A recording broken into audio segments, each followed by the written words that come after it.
Bonjour à tous et bienvenue sur le plateau de Bonjour chez vous. Je suis très heureuse de vous retrouver pour cette nouvelle semaine. Aujourd'hui, notre thème du jour est « Ne reste pas un enfant, tu dois grandir ». Et aujourd'hui, c'est Frank qui va nous apporter la pensée du jour. Et ensuite, dans Pasteur, j'ai une question, Michael répondra à la question « Comment aider un nouveau converti à grandir rapidement ?»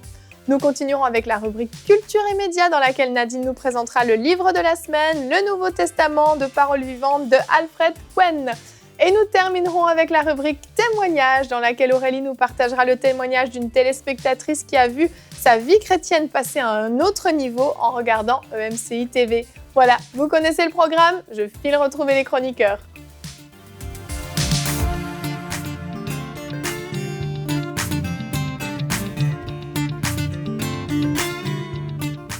Bonjour tout le monde. Bonjour Evelyne. Ça va bien? Oui. Ça va super. Bon lundi à tous. Aujourd'hui, nous allons grandir. Amen. C'est important de grandir tout au long de notre vie. On grandit spirituellement, je veux dire, parce que moi, heureusement que j'ai arrêté de grandir à un moment. Ça aurait été Moi, malheureusement. Je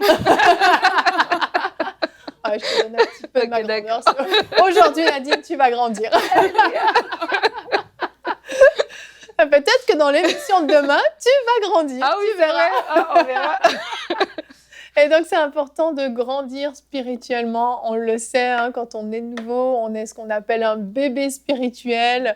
Et puis, il y a des étapes. Et puis, on va en parler tout au long de cette émission. Et Frank, c'est toi qui fais la pensée du jour.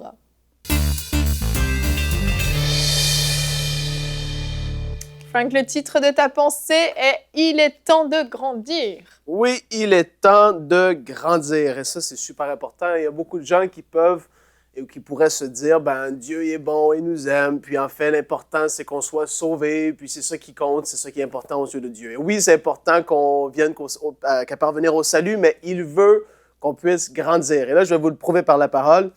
Dans Luc, chapitre 9, les versets 40 et 41. On voit ici Jésus, dans le contexte, il y a un homme, un papa qui vient vers Jésus parce que son enfant a un mauvais esprit et les disciples n'ont pas pu le chasser. Et là, ici, la parole nous dit « Et j'ai supplié tes disciples de le chasser et ils n'ont pas pu. » Et Jésus répondant dit « Ô génération incrédule et perverse, jusqu'à quand serai-je avec vous et vous supporterai-je? Amène ici ton fils. » Et ça l'a énervé que les disciples n'ont pas pu chasser le démon. Et ça prouve qu'en réalité, le cœur de Dieu, le cœur de Jésus, c'est qu'il veut qu'on puisse grandir, qu'on puisse maturer dans l'autorité spirituelle, dans notre foi, qu'on puisse, dans la parole de Dieu à différents niveaux, il veut qu'on puisse grandir. Et ça, c'est super important de le reconnaître et de le comprendre. Et puis, en fait, moi, j'ai grandi fils de pasteur. Je suis quasiment allé à l'église tous les dimanches de ma vie, mais ça n'a pas fait de moi quelqu'un de forcément spirituellement mature. Pas du tout. Je me souviens, il y avait une nouvelle personne un jour qui était venue à l'église et elle m'avait dit, le pasteur avait dit, on va aller ensemble dans l'épître de Jacques. Et puis, elle m'avait regardé, c'est où Jacques? Et là, je n'avais pas la réponse, en fait. Parce que je ne savais pas c'était où, parce que je ne lisais pas ma Bible. Et ça, c'est une réalité. On doit grandir au travers de la parole de Dieu, premièrement dans notre communion avec Dieu comme ça. Mais est-ce que vous vous imaginez avoir un bébé, si vous êtes parent, et que le bébé ne grandit jamais? À un moment donné, c'est comme ça devient énervant. On aime les petits bébés, hein? C'est cool de les regarder, les petits enfants. Et puis là, rendu à 10-12 mois, on se dit, il serait temps qu'il puisse grandir quand même parce qu'on a hâte qu'il commence à faire ses premiers pas, parce qu'on ne veut plus le tenir tout le temps dans les bras, on veut qu'il puisse grandir, manger tout seul. On a envie de ces choses-là et c'est normal. Et c'est la même chose avec Dieu. Et je crois que Dieu, aujourd'hui, a envie de dire à quelqu'un qui regarde, grandis! Il faut que tu grandisses. Et c'est tellement important. J'imagine encore là, Dieu, il regarde tous les chrétiens sur la terre et il doit se dire, mais il y a une crise d'adolescence qui est continuelle. C'est comme les disciples ne grandissent pas. Et ça, on peut le voir et c'est une réalité. Pourquoi? Parce qu'il y a beaucoup de gens qui, à chaque petit problème, ils doivent aller voir le pasteur. À chaque petit problème, ils appellent quelqu'un toujours pour prier pour avec lui ou avec elle parce qu'ils ont de la misère eux-mêmes à avoir des réponses à leurs prières. Vraiment, Dieu appelle vraiment son peuple à grandir et c'est important aujourd'hui de le réaliser. L'auteur aux Hébreux avait eu ce même problème et ça l'avait énervé aussi. Il a écrit dans Hébreux, chapitre 5, le verset 11, « Au sujet duquel nous avons beaucoup de choses à dire et qui sont difficiles à expliquer, puisque vous êtes devenus paresseux à écouter. car lorsque vous devriez être des docteurs, vu le temps que ça fait que vous êtes avec le Seigneur et vous m'avez entendu, vous avez de nouveaux besoins qu'on vous enseigne quels sont les premiers rudiments des oracles de Dieu. Et vous êtes devenus tels que vous avez besoin de lait et non de nourriture solide. Car quiconque use de lait est inexpérimenté dans la parole de la justice, car il est un petit enfant. Et ça l'a énervé aussi, l'auteur aux Hébreux. Il a dit, ça fait longtemps, ça fait des années, et pourtant, je ne peux pas te confier des choses plus profondes parce que tu as encore besoin de lait. Le petit lait, les petites paroles encourageantes. Jésus t'aime, continue, lâche pas. Et puis, à un moment donné, on a besoin de grandir. Et là, vous allez me dire, mais comment est-ce qu'on fait? C'est super important et c'est là que je vais en venir pour terminer la pensée.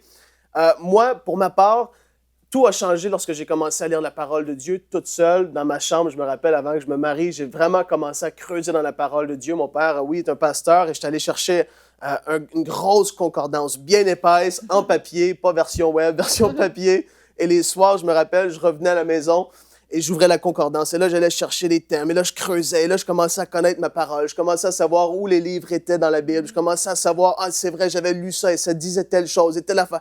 Et j'avais commencé à grandir dans la parole de Dieu. Comme ça, j'avais une soif à l'intérieur de moi de vouloir grandir. Et ça a fait un changement phénoménal. Le jour où j'ai commencé à m'appliquer à la parole de Dieu, les choses ont vraiment changé. C'est important de prier. C'est important d'avoir des enseignements le dimanche matin, mais c'est tellement important la parole de Dieu parce que Dieu nous parle au travers de sa parole, je vous le dis. Vraiment, prenez ça au sérieux aujourd'hui. Il faut vraiment qu'on puisse grandir, chacun de nous de notre côté. Et puis, je veux encourager les personnes vous me regardez aujourd'hui, arrêtez, comme j'ai dit tout à l'heure, arrêtez de toujours dépendre des uns des autres. La parole le dit, oui, priez les uns pour les autres, c'est vrai. La parole dit que oui, d'être vraiment régulier à notre assemblée, et ça, c'est vrai. Mais je vous le dis, les gens ont de la difficulté à recevoir des choses par eux-mêmes. Les gens ont de la misère à vraiment se tourner vers Dieu en disant, ta parole dit, je m'attends à ce que, qu'est-ce que ta parole dit, je m'attends à ce que ça arrive dans ma vie. Les gens ont de la difficulté à rentrer dans ça. Et le dernier point tellement important, la chose qui va démontrer qu'on a grandi spirituellement, c'est qu'on va appliquer ce qu'on a lu et reçu le dimanche matin ou ce qu'on va avoir lu dans la parole de Dieu, c'est qu'on l'applique. C'est pas juste une information intellectuelle qui est là. Beaucoup de gens ont beaucoup de connaissances intellectuelles, mais ils n'appliquent rien. Et lorsque tu vois un disciple qui applique la parole de Dieu avec efficacité, ça démontre une maturité. Jésus avait dit, « Oh, génération incrédule et perverse, jusqu'à quand serai-je avec vous? » Ça l'a énervé, je le rappelle. Il veut qu'on puisse grandir aujourd'hui. Il veut qu'on puisse appliquer ce qu'il a mis entre nos mains parce que c'est ce qui va démontrer qu'on a grandi spirituellement et que lorsque des gens vont venir vers nous, des nouveaux, lorsqu'ils vont venir au Seigneur, ils vont pouvoir se tourner vers nous aussi parce qu'on est appelé à grandir et à devenir, oui, comme des pères et des mères pour les nouveaux qui vont arriver à l'Église. C'est super important. Grandissez. Dieu dit grandis aujourd'hui. Alléluia. Amen. Amen. On se sent allongé là. C'est vrai, il faut grandir. Et certains téléspectateurs qui nous écoutent sont peut-être au Seigneur depuis 10 ans, 20 ans, même d'autres 30 ans. Et puis, sont restés à un certain niveau. Et en fait, on voit dans la parole qu'on doit grandir perpétuellement. La Bible dit qu'on doit aller de gloire en gloire. Donc, ça veut dire qu'on continue, peu importe l'âge qu'on a, l'âge physique, mais l'âge spirituel qu'on a aussi, dans le sens depuis combien d'années on connaît le Seigneur, on doit grandir, on doit aller de gloire en gloire. Et moi, je me souviens d'une femme à notre église. Le jour de son baptême, elle était dans une église, elle n'avait jamais été baptisée, mais elle était dans une église, elle pensait connaître le Seigneur et elle avait 30 ans, elle avait fait 30 ans dans une église. C'était une dame âgée, une petite dame âgée, mais super dynamique. Et le jour de son baptême, juste après être sortie de l'eau, elle est venue me voir, puis elle m'a dit « J'ai jamais rien vécu de ce que je vis aujourd'hui en 30 ans. Wow. En 30 ans où je croyais connaître le Seigneur, j'ai jamais... » Et aujourd'hui, c'est une femme qui est en feu pour le Seigneur. Quand elle lit sa parole, ça lui parle. Elle a vraiment une vie d'intimité avec le Seigneur.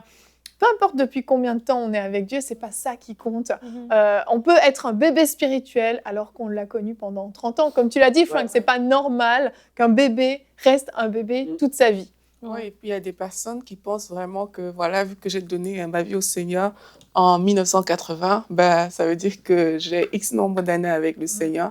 Et elles se basent sur ça, sur ce jour où elles ont donné leur vie au Seigneur, pour dire, ah, mais je suis mature spirituellement. Mais c'est pas comme ça que les choses marchent. Il y a des personnes qui peuvent avoir donné leur vie au Seigneur juste 1 an, mais qui sont plus matures que des personnes qui sont dans l'Église depuis 30 ans. Oui. Le niveau de maturité ne dépend pas du nombre d'années qu'on a fait à l'Église, mais ça dépend vraiment de la relation qu'on entretient avec le Seigneur qui nous donne de grandir. Et c'est vraiment important, justement, comme Frank disait, de connecter à cette relation-là, parce que tant qu'on ne voit pas, on ne peut pas attester déjà par nous-mêmes notre témoignage, ce qu'on vit. On ne peut pas attester que, voilà, on est passé d'une étape à l'autre, mais ça veut dire qu'il faut qu'on se pose des questions. Si notre vie spirituelle est tout le temps fade, il n'y a rien, on est au même niveau, les choses sont de la même manière, on continue dans les mêmes plaintes, les mêmes murmures, les mêmes critiques, les mêmes œuvres de la chair, tous ces trucs-là. Si on est dans ces positions-là, mais ça veut dire qu'il y a quelque chose qui cloche. On devrait se remettre en question et vraiment choisir, prendre la décision de grandir. Amen, amen. Mais je crois que le mot-clé, c'est la soif, en fait. C'est ça qui détermine si notre croissance, la soif qu'on a de Dieu, la soif qu'on a de la parole de Dieu. Et des fois, quand on est nouveau converti, justement, on a très soif, on a très faim, Oui. et puis on dévore, et puis après on stagne. Mais vraiment, j'encourage les gens de toujours dire, Seigneur, donne-moi la soif de ta parole. La Bible, on ne s'entane jamais. Tu peux relire le même verset un autre moment et le Saint-Esprit t'ouvre tes yeux, tu le comprends différemment. Donc, ce n'est pas un livre comme un livre qu'on prend à la bibliothèque d'un auteur de tous les jours qui va se terminer. Elle ne se termine pas. Elle produit encore du nouveau fruit à chaque fois. Et vraiment de dire, Seigneur, donne-moi la soif de ta parole, donne-moi l'amour de ta parole. Parce que des fois, c'est ça aussi, c'est qu'on lit la Bible et c'est tellement sec, Oui, on ne comprend pas parce qu'on essaie de le comprendre de façon intellectuelle. Ça devient comme des histoires, puis on ne connecte pas, on a l'impression que c'est un vieux livre qui ne s'applique plus aujourd'hui. Mais quand on a la soif de Dieu, le Seigneur nous donne la soif de sa parole et il nous explique et il nous donne on veut encore à savoir davantage. Et une façon de voir, même si on a grandi comme en tant que parent, ton enfant, à un moment donné, tu vas voir par ses réactions ou par la capacité de lui confier une tâche, et il fait ce qu'il devait faire. Tu dis, ah, tu as grandi avant, ok, je peux maintenant te confier encore plus. Parce que là, j'ai vu que tu as fait ceci, tu l'as bien fait, je te donne encore plus de responsabilités. Et de la même manière, en tant que chrétien, des fois, on veut prendre des responsabilités dans l'Église. C'est pas ça qui indique qu'on a grandi. Mais c'est vraiment nous, dans nos réactions, pour dire, ah, dans telle situation, je me serais tellement fâchée, j'aurais dit telle chose. Mais aujourd'hui, j'aborde la situation différemment. C'est déjà un fruit que, ah, j'ai pris de la maturité et Dieu va me confier encore plus de choses, en fait. Exactement. Alors, on va regarder notre verset du jour qui aujourd'hui est dans Galates 4 au verset 1.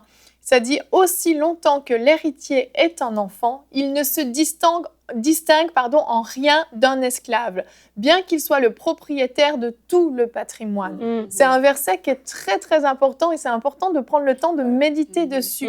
On voit que l'héritier, c'est pourtant l'héritier, celui qui doit hériter du patrimoine, de tout ce que le propriétaire a, de tout ce que son père a, est un enfant, il ne se distingue en rien d'un esclave.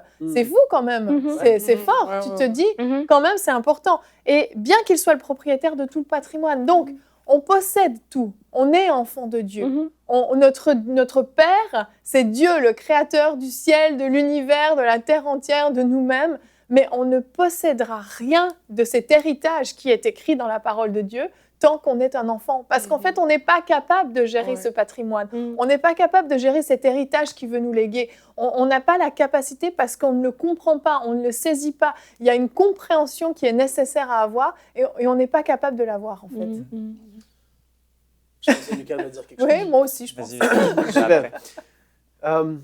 Ça, c'est tellement puissant, qu'est-ce que ça nous dit, parce qu'en fait, oui, c'est ça. Ben, évidemment, on doit comprendre toutes les promesses qui nous appartiennent, toutes ces choses-là, c'est notre héritage en Christ, ça c'est à nous, ça nous appartient. Malgré ceci, comme tu dis, Nadine, qu'est-ce qui est tellement important de comprendre et qu'est-ce qu'on voit, j'ai pas eu le temps dans ma pensée, parce que j'ai pas assez de temps pour faire une pensée de 10 minutes, mais je voulais toucher le point. Après, hein. Non, c'est ça, c'est une exhortation, après ça, c'est une prédication. Mais là, je voulais dire que beaucoup de gens sont dans des frustrations, mais profondes, parce qu'ils n'arrivent pas à entrer dans leur destinée, en utilisant le langage chrétien, dans les projets que Dieu en réserve pour eux, parce qu'ils ne grandissent pas. Tu ne pourras jamais entrer dans ta destinée si tu ne grandis pas spirituellement, en maturité, en toutes sortes de choses. Moi, mon fils, ce mois-ci, dans moins d'un mois, il va avoir 7 ans. Et si des fois, il se comporte comme avec son petit frère, comme un enfant de 3 ans, je vais lui dire « Hey, t'as quasiment 7 ans, là, agis pas comme ça. Et c'est la même chose, tu peux pas lui confier, comme tu as dit, des choses que tu pourrais confier à un enfant de 7 ans ou quand tu es rendu, que tu as 20 ans, 25 ans, spirituellement parlant, on est supposé maturer dans ces choses. L'apôtre Paul n'aurait pas pu supporter ce qu'il a supporté s'il aurait été un bébé spirituel ou un enfant spirituel. Ouais. Tu dis, mais moi, je veux prêcher au monde entier, mais t'en es où spirituellement parlant?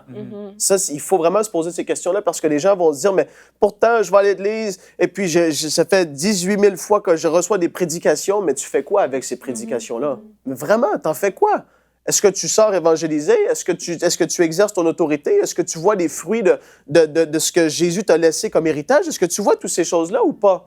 Puis ça, il faut se poser des questions très sérieuses parce que il faut voir, est-ce que vraiment je grandis spirituellement? Moi, je vois des gens et j'ai côtoyé des personnes que tu dois constamment être derrière eux. C'est comme tout le temps, s'ils sont pas là 2 dimanches, tu les appelles, mais c'est dur là, Frank, c'est dur là. Mais qu'est-ce qui est dur? Je veux dire, c'est... Mais ton réveil, il vient à l'église. Ben, ça fait 12 ans que tu es au Seigneur, puis ça devient dur. Dès qu'il y a une petite épreuve, c'est comme... le monde s'écroule. Mais non, c'est pas comme ça. Tu pourras rentrer dans rien si tu grandis pas. Les gens, pour pouvoir vivre des déblocages, ils doivent grandir spirituellement, sinon ça n'avancera pas dans la destinée. Ça, c'est clair, sûr et certain. Ouais. C'est ça, pendant que Frank parle, je pense à Jésus. Jésus, la Bible dit qu'il grandissait en stature, en sagesse, en grâce devant Dieu et devant les hommes. Donc son vase s'élargissait, sa capacité à supporter certaines choses s'élargissait, sa capacité à donner s'élargissait, parce qu'un homme ne peut donner que ce qu'il a reçu. Et même Jésus a dû en fait grandir. Et on parle de la soif, de l'importance de grandir. Mais l'apôtre Paul nous dit dans Éphésiens chapitre 4 pourquoi on doit grandir. Il dit Dieu a donné les 5 ministères pour le perfectionnement des saints, donc pour leur croissance, en vue du ministère que Dieu a pour eux, en vue de leur destinée. Donc en fait, sur chacune de nos vies, Dieu veut qu'on accomplisse des œuvres, qu'on porte du fruit, et pour ça, on a besoin, comme Frank l'a dit, de grandir. Et l'autre raison qu'il donne, c'est afin de ne pas être ballotté à tout vent de doctrine, afin d'être stable, de garder la foi, d'être solide. Donc ces 2 raisons doivent être vraiment des motivations. Oui, je veux entrer dans ma destinée, donc je dois grandir, et je veux être stable dans ma foi, garder la foi, être solide, ne plus être ballotté. Alors je dois vraiment grandir. Amen. Et avant de passer au pasteur, j'ai une question. On va regarder notre citation qui aujourd'hui est une citation de Billy Graham.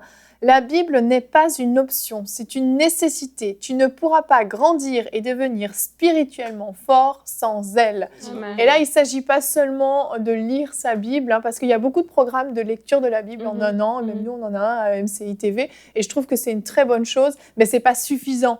L'idée n'est pas juste d'avoir lu sa Bible comme un livre quelconque qu'on a lu de A à Z. Oui, c'est bon, je la connais. C'est de l'avoir médité profondément, de l'avoir laissé descendre en nous. Comme tu l'as fait, Frank, avec ta grosse concordance. Moi aussi, j'ai fait ça au début de ma vie chrétienne avec ma grosse concordance.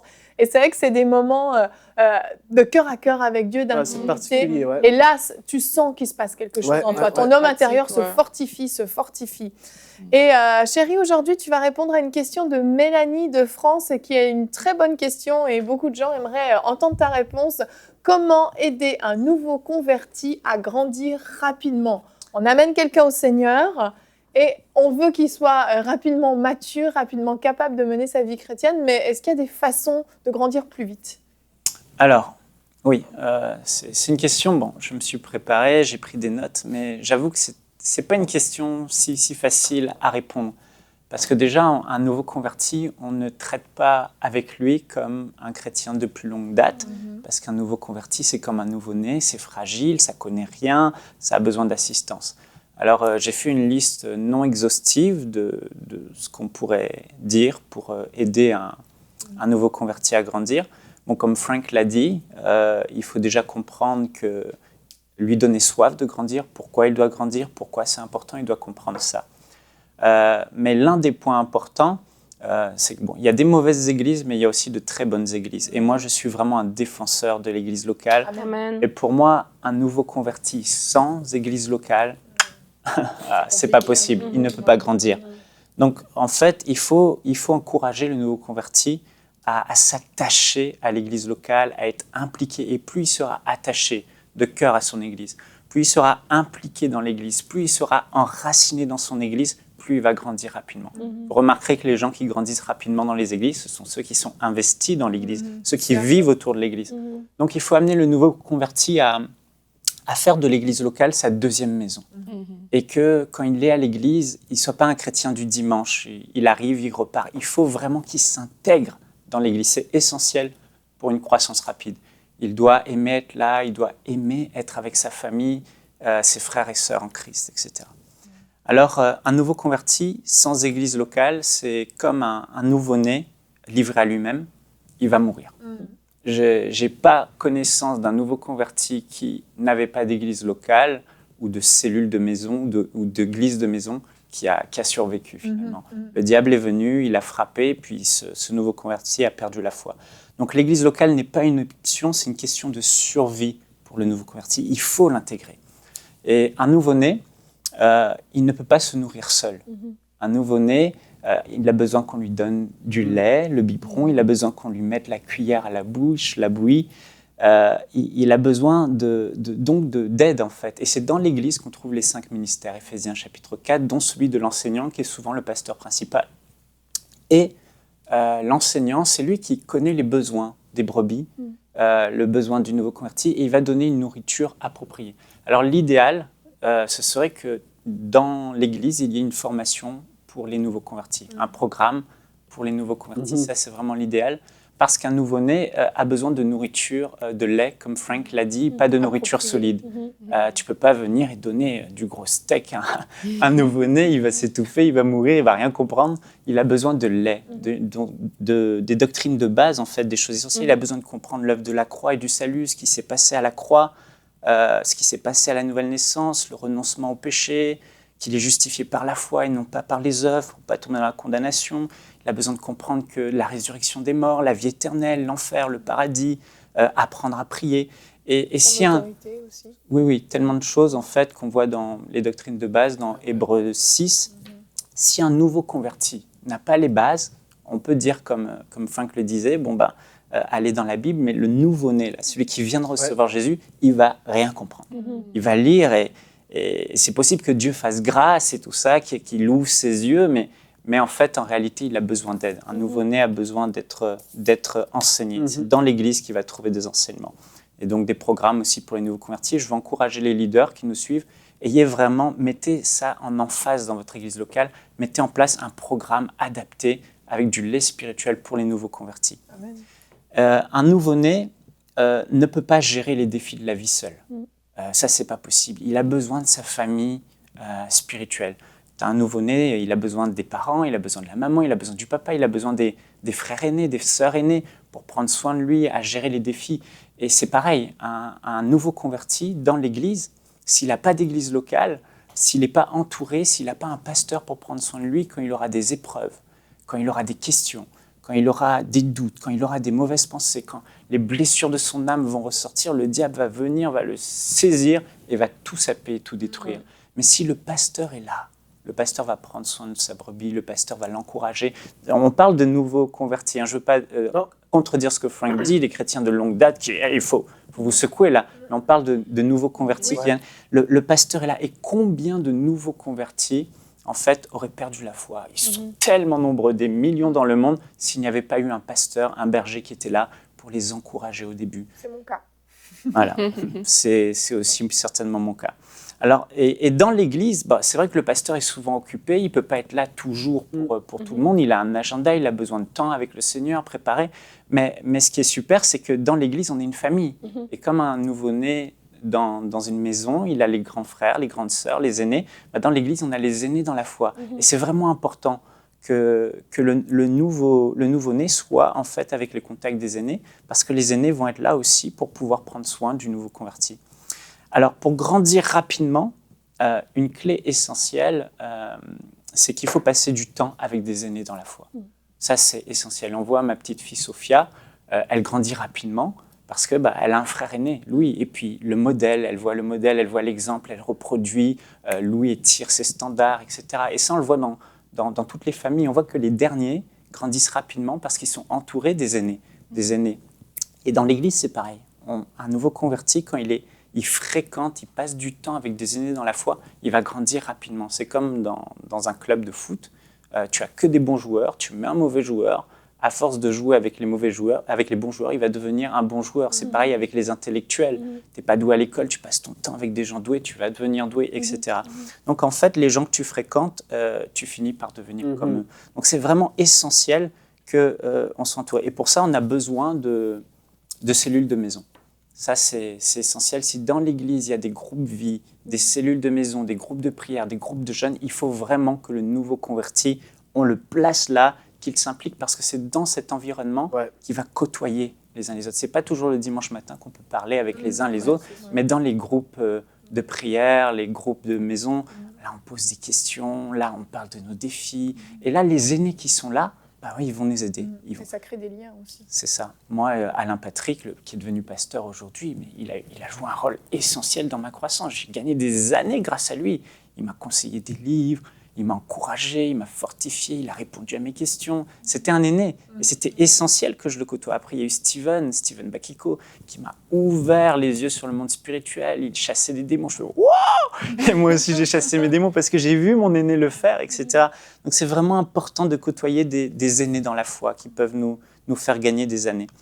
Et c'est ça. Alors, moi, je veux encourager en fait tous les aînés parce que je crois que dans le cœur de Dieu, dans sa pensée, dans l'église locale, tous ceux qui sont matures, tous ceux qui sont aînés dans la foi, je crois qu'ils doivent créer chaque semaine un petit temps dans leur agenda pour consacrer pendant une saison du temps à un nouveau converti. C'est essentiel parce que le temps que l'aîné va investir dans sa vie va le faire grandir et va tout changer pour la suite de sa vie au nouveau converti.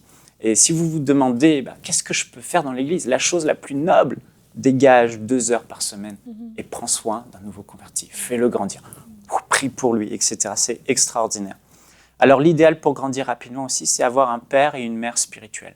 Ça, c'est vraiment l'idéal. Le pasteur ne peut pas toujours être un père et une mère, ou la pasteur une mère spirituelle pour nous, parce que ils sont bien occupés. Mais on peut avoir celui qui nous a amenés au Seigneur. S'il est mature, il peut être notre parent spirituel.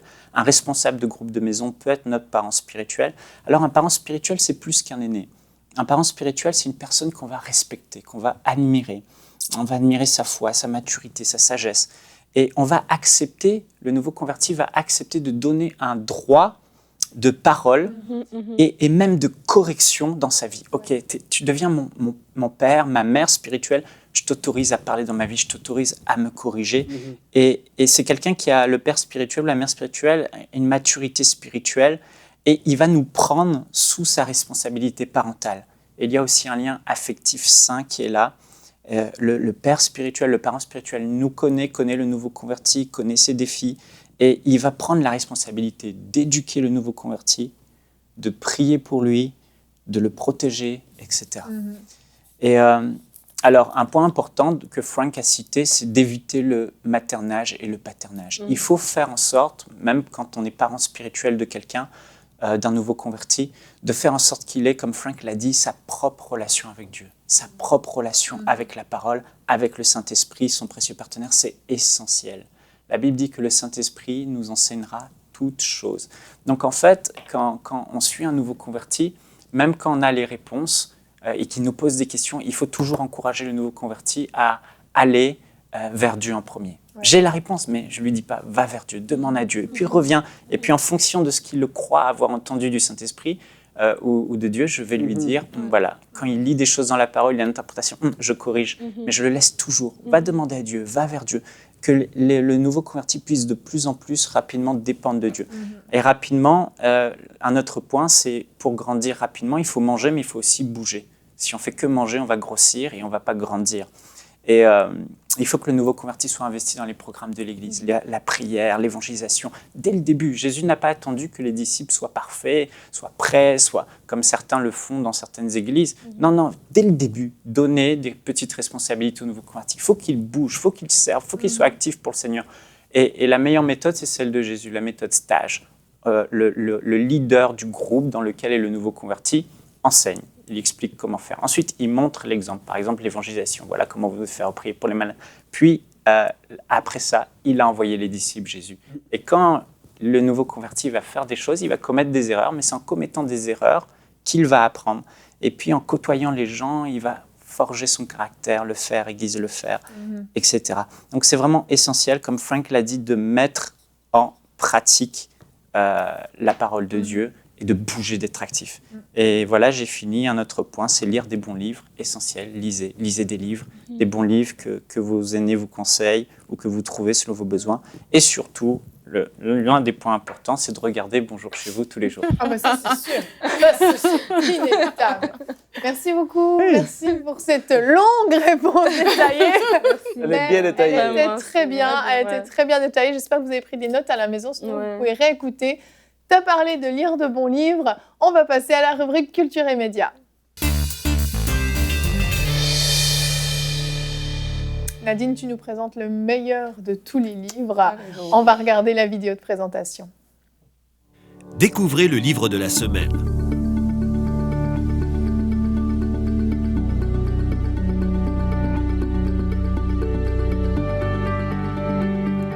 Disponible sur maboutiquechrétienne.com.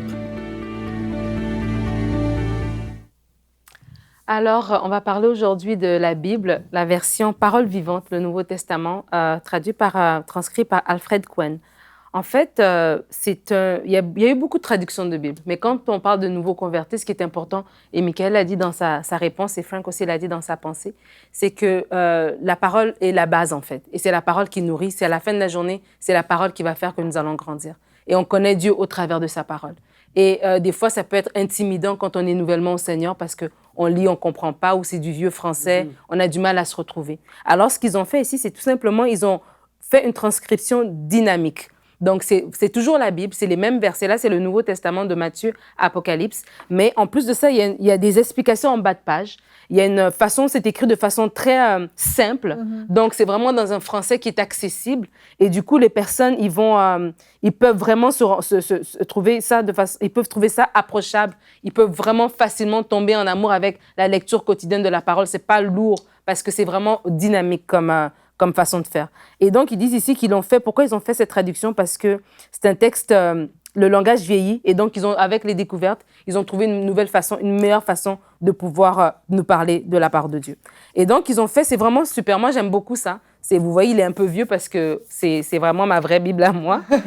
J'ai une j'ai une grosse Bible avec beaucoup de détails et tout ça, avec une concordance. Mais vraiment, des fois, quand tu lis un texte et puis il est un peu, t'as du mal à l'approcher, tu vas le voir dans la version Parole vivante. Et là, OK, c'est vraiment la parole vivante. C'est tout de suite, tu comprends ce qui a été écrit. Je trouve ça vraiment, vraiment bien.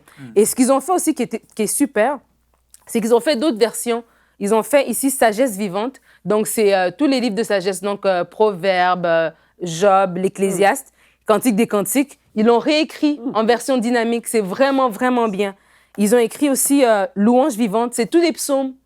Et c'est écrit vraiment d'une façon différente. Comme on n'a pas le temps, mais je pourrais juste vous lire. Ça. Si j'aurais eu le temps, je vous aurais lu. C'est écrit de façon différente. C'est genre... OK, attends, je vais vous lire. Lis-nous un petit peu. On va prendre le temps. D'accord.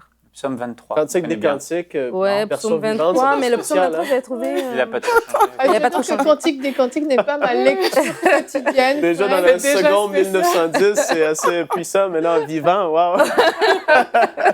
J'espère que c'est pas trop vivant. Ça, c'est un point que j'aurais dû dire, ça. Lire une version simplifiée de la Bible. Non, mais tu savais que j'allais le dire ici, c'est pour ça que je l'avais. Tu peux recommencer, puis on va rajouter. Nadine, on t'écoute pour la lecture. Oui, ça disait donc, regarde par exemple le psaume 1 qui dit « Heureux l'homme qui ne marche pas selon le conseil des méchants, qui ne s'assied pas. » Voilà. Ici, ça dit « Heureux, bienheureux est l'homme qui ne cherche pas conseil auprès des gens en révolte. » Ça fait déjà toute la différence dans notre compréhension. Qui ne va pas flâner sur les sentiers des pécheurs, qui ne va pas s'installer en compagnie des moqueurs, mais qui met sa joie, son bonheur dans le livre du Seigneur, qui s'imprègne de ce livre jour et nuit. Et il est ferme comme un arbre planté près d'un courant d'eau, qui donne son fruit toujours quand le moment voulu.